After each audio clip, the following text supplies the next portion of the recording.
नमस्ते। आज हम एक बहुत ही दिलचस्प कहानी के गहरे विश्लेषण पर बात करने वाले हैं। आज हम एक घर की चार दीवारी के भीतर चलने वाले उन अनदेखे समीकरणों को समझेंगे जिन पर अक्सर हमारी नजर ही नहीं जाती। हम बात करेंगे कि कैसे पीढ़ियों से चले आ रहे दोहरे मापदंड एक परिवार में अपनी जगह पक्की कर लेते हैं।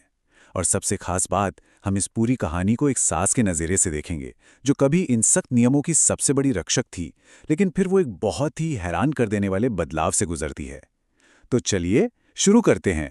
जरा सोचिए, शादी के बाद जब कोई औरत अपने शौक से गाना छोड़ देती है, तो उन छूटे हुए गीतों का आखिर होता क्या है? ये कोई मामूली सवाल नहीं है, बल्कि आज की इस पूरी चर्चा की बुनियाद है।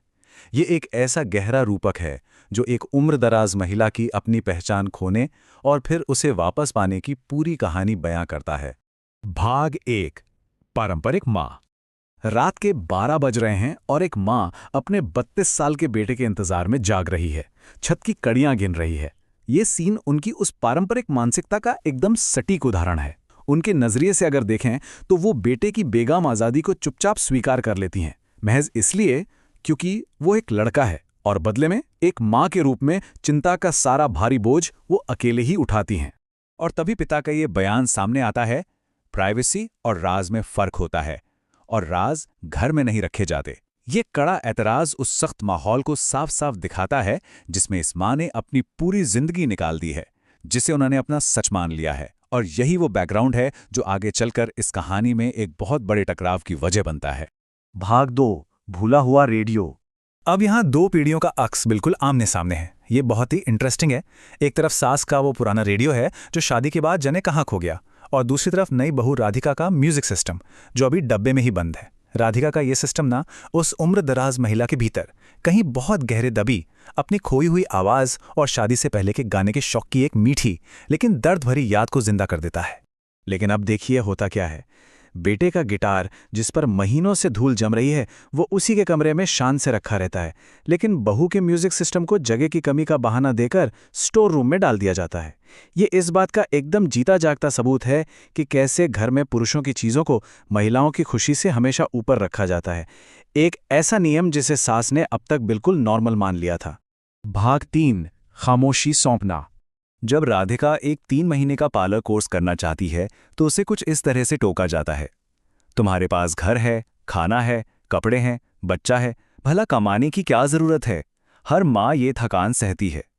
अब अगर हम इसे सास के नज़रिए से समझने की कोशिश करें तो वो ये सब राधिका से किसी दुश्मनी में नहीं कह रही हैं, बिल्कुल नहीं। असल में वो सिर्फ उसे वही सब समझौते करना सिखा रही हैं जो उन्हें खुद अपनी जिंदगी में करने पड़े थे। वो अपनी खामोशी अगली पीढ़ी को सौंप रही हैं। भाग 4। सच्चाई का आईना। जरा इन अलिखित नियमों के दोहरे मापदंडों को देखिए। ये सच में हैरान करने वाला है कि कैसे सास ने इसे चुपचाप अपनी नियति मान लिया था। पति दोस्तों के साथ मजे से 5 दिन के लिए मना ली जा सकता है, लेकिन पत्नी अगर एक दोपहर के रियूनियन में जाना चाहे तो उस पर 100 सवाल उठ जाते हैं। पति रात भर आराम से सोता है जबकि पत्नी बच्चे के हर बार रोने पर उठती है। ये साफ दिखाता है कि एक ही छत के नीचे पति और पत्नी की दुविधा कितनी अलग होती है। और फिर आता है इस पूरे घटनाक्रम का सबसे इमोशनल पॉइंट। पिता एकदम खुलकर ये बात मानते हैं कि उनके बेटे ने ये भेदभाव वाला रवैया कहीं बाहर से नहीं बल्कि अपने ही माता पिता की शादी को देखकर सीखा है। वो कहते हैं, मैं बाहर जाता था, तेरी माँ रुकती थी, ये हमारी गलती है। बस इस एक वाक्य ने सालों से जमी हुई खामोशी की बर्फ को तोड़कर रख दिया। पति की ये बात सुनकर सास की आंखों से चुपचाप आंसू बहने लगते हैं। ये उनके लिए सच में एक झकझोर देने वाला पल था।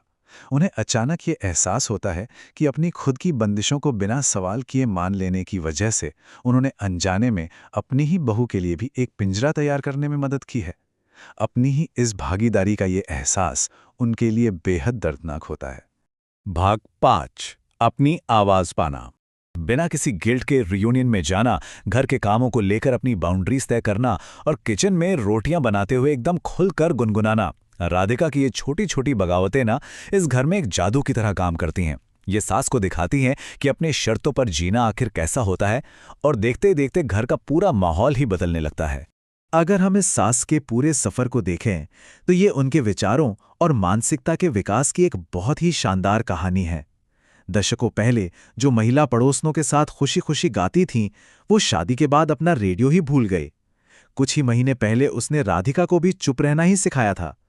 लेकिन अपनी गलती के उस एक एहसास ने सब कुछ बदल कर रख दिया। और आज वो खुद किचन में खुलकर गा रही हैं। एक खामोशी की पहरेदार से लेकर एक आज़ाद महिला बनने तक का ये सफ़र सच में कमाल का है। और अंत में हमारे सामने ये बेहद खूबसूरत दृश्य उभर कर आता है। रसोई में दो औरतें हैं, एक रोटियां बना रही हैं, दूसरी पराठे बेल रही हैं, और सबसे अच्छी बात, दोनों अपने अपने गीत गा रही हैं।